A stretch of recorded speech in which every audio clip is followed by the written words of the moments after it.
नमस्ते। मैत्री बोध के परिवर्तन की इस कक्षा में आप सभी का स्वागत है। आज हम प्रश्न लेंगे और ये प्रश्न पूछा है एक सूत्र के ऊपर, हृदय दे दिशा विशाल हो दशा।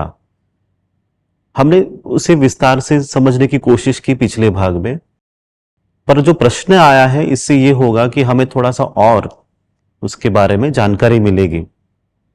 प्रश्न ऐसा है जो हर्षल जी ने पूछा है कि जब मैं उदास होता हूं तब मैं कुछ ऐसा करता हूं जो काम छोड़ के, जो शायद मुझे लगता है उस वक्त वो सही है, पर काम की बात नहीं करता।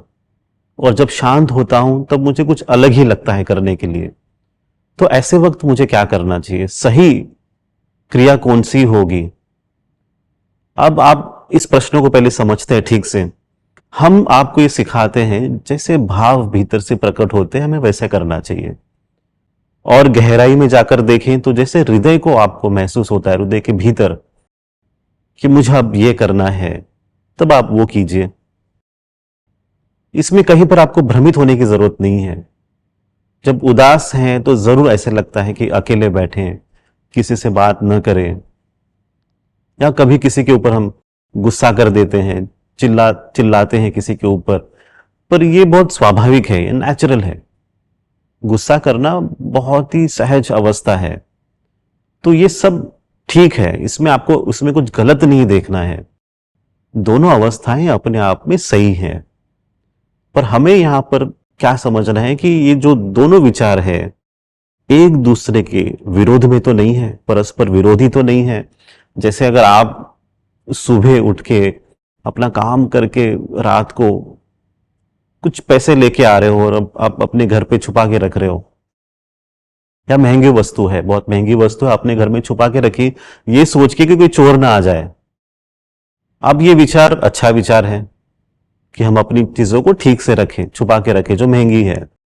पर रात को आप खुद ही उठ के उसको चोरी करेंगे तो आपको लग रहा है ये सही है कि आप खुद ही उठे और जहां छुपा के रखी है आपने, और आप वहीं से खुद चोरी कर रहे हैं? तो यहां पर ये दोनों विचार परस्पर विरोधी हो जाते हैं। तो ऐसे नहीं होता है, मतलब विचार जो है एक दूसरे के खिलाफ नहीं होते। जो आपको जिस वक्त लगता है उस वक्त के हिसाब से वो सही है, आपको उसको करना चाहिए। आपको उसके विरोध में कुछ हो रहा है तब आपको वहां पर रुक जाना चाहिए कि मैं आज सुबह कुछ अलग कहा और दूसरे दिन मैंने उसके एकदम उल्टा कुछ किया, तो वहां पर रुक के थोड़ा सा देखने की जरूरत है। आपके भीतर वो आंतरिक संघर्ष न हो विचारों को लेके कि या मैं ये करूं वो करूं, या ऑप्शन ए ठीक है ऑप्शन बी ठीक है, ऐसे नहीं होना चाहिए। भीतर से जो आवाज आती है हृदय से, वो एक ही आवाज आती है और हमको उसके साथ चलना चाहिए।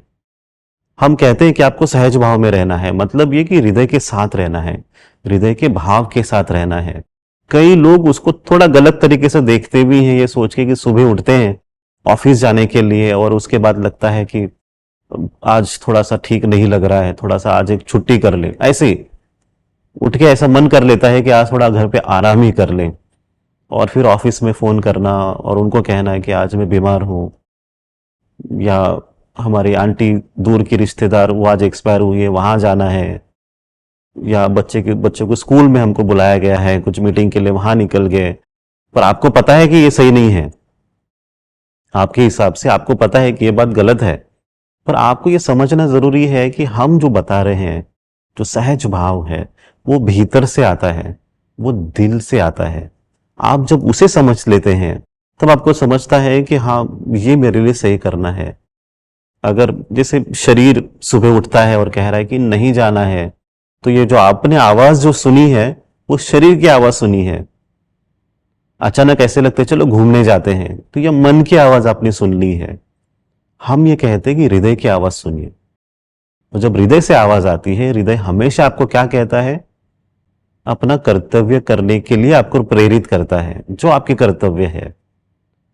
दोनों स्तरों पर, आप उदास भी हैं, आप शांत भी हैं, आप बहुत खुश भी हैं, इन सारी अवस्थाओं के स्तर पर भी कर्तव्य आपको करने ही होते हैं। तो शरीर का भाव छोड़कर, मन का भाव छोड़कर जब हृदय के भाव के साथ आप रहते हैं, तब सही मायने में आपको समझ में आता है कि आपको करना क्या है।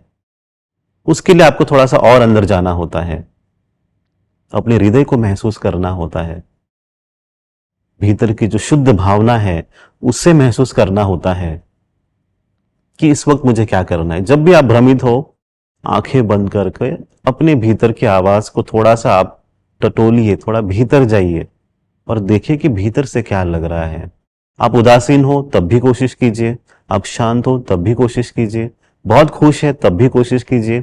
इस वक्त मेरा भीतर जो हृदय हृदय है वो मुझे क्या कह रहा है, और उस अनुसार काम कीजिए। आप देखिए, जैसे एक उदाहरण के तौर पे भी अगर हम समझने की कोशिश करते हैं, भगवान श्री कृष्ण वो कौन थे, क्या थे? रास लीला की उन्होंने, या माखन चोर भी है, उनकी माता ने भी उन्हें दंडित किया है। तो ये सब करने के बाद भी उन्होंने जीवन में क्या किया? कंस का वध किया, अर्जुन को अपना कर्तव्य पूरा करने के लिए प्रेरित किया।